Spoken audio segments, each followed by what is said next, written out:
Michael, the way he works is he has to have a lot of energy and a lot of focus, and constantly cracking jokes and trying to trip you on your way out the door, or tell you a joke before you have to go on, or he's just all over the map. But he was, I will say, people give him a really hard time for being tough to work with. But when you're on the mark, and he had back surgery this year, and so when he just was recovering, and so people always give him a hard time for being really ADD and hard to work with, and he stood up with me for 9 or 10 hours during a scene and was right on, and he's always there when the camera's rolling, so, and that's the kind of thing about Michael. You kind of love to be irritated with him, but you can't really get that mad at him. Released in the Hollywood Reporter that we've been picked up for next season, and my bosses have told me, but in this business, till the ink's dry, I never really say anything. But it looks very good for that, because they still have, I think, a lot that they can do with the show. And then we'll see where it goes from there, but I'm definitely working next year. And of course I'm doing what I want to do for a living, so that's really, really fun. So I feel grateful to be able to go and do that. Lots and lots of traveling, and occasionally I get noticed, but I find for the most part I don't go out to get noticed, you know what I mean? You don't go up. Of course, at this thing, of course, I do my hair, but when I'm at home, you get your, ball cap on and all that kind of stuff, so you're just going about doing your thing. And I just think it's the whole idea of being able to do what you want to do for a living, and I think everybody would love to be able to do that. But as far as my home life and all that, it's the same, wonderful.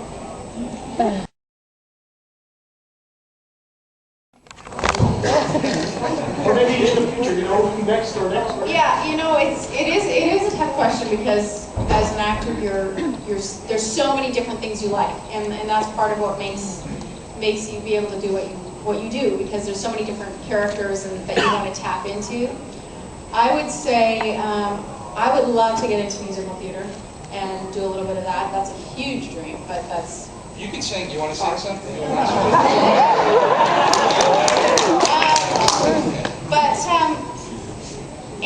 Basically for me, the dream would be to play a role where the female is the lead. She's not a counterpoint for the guy character. That she gets to have a whole through line, and hopefully a character that has.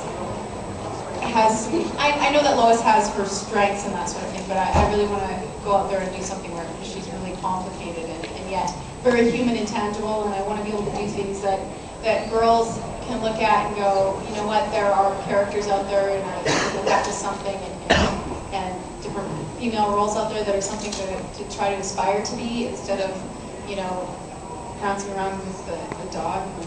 No offense if you guys like that kind of gal, but I just think that there's so much more out there. So my point is I want to put something out there that says you can be a normal gal. Yeah.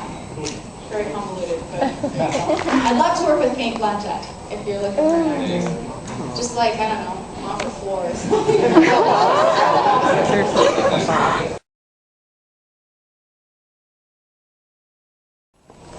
I think you draw on, if you're trying, the whole idea of acting, where everybody has a different kind of way of looking at it. Actors will talk about having methods and all that kind of stuff, but the point is you try to be as truthful as possible in your different moments that you're given. And of course, if you're doing a heavy character, which they do in a lot of films and stuff like that, that's based a little bit more on working on sometimes a character that has nothing to do with you. In film and TV, they try to make it, everything is quite subtle, and it's trying to be as real to the person as possible. Having said that, I find that I'm actually a lot more introverted than Lois. I am not nearly as confrontative. I'll do anything not to confront people. I'm a huge people pleaser. She doesn't care if she pleases people. I want everybody to be happy all the time. So there are some huge differences. There is a side to me that my husband is named Jillian, and I'm never allowed to bring her out because she's really aggressive and kind of snippy. So I would say that there's a bit of that maybe that I draw from, but for the most part, I'm quite different.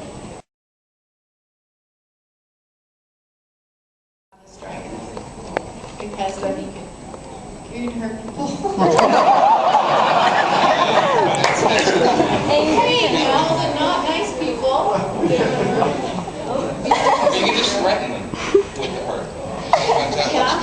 And then if that didn't work, acting gigs too. I know. That and super speed, so you can get things done really quickly. You can hit them all really fast and get out of there. He started out as my acting teacher. This is a long story. However, he was in Stargate and you name it, he's done them all. And so he had done quite a few conventions before. And so I kind of tagged along, riding his coattails to some conventions and set up some pictures, and that's kind of how it was just a very gentle process. But what I like about it is you could actually meet people that are so positive and they're so excited about what you're doing, and you don't get to do that often, right? So I quite enjoy it. We both met Margot. When I met her, she was absolutely lovely. We did a panel together as well, and she is so funny, and she's got a great sense of humor. She's very edgy. I love it. And the first time, basically, I was signing autographs basically one night. Somebody spun me around, hugged me, and all I heard in my ear was, "You hit it out of the ballpark." And so I love her. I think she's great. She was really lovely.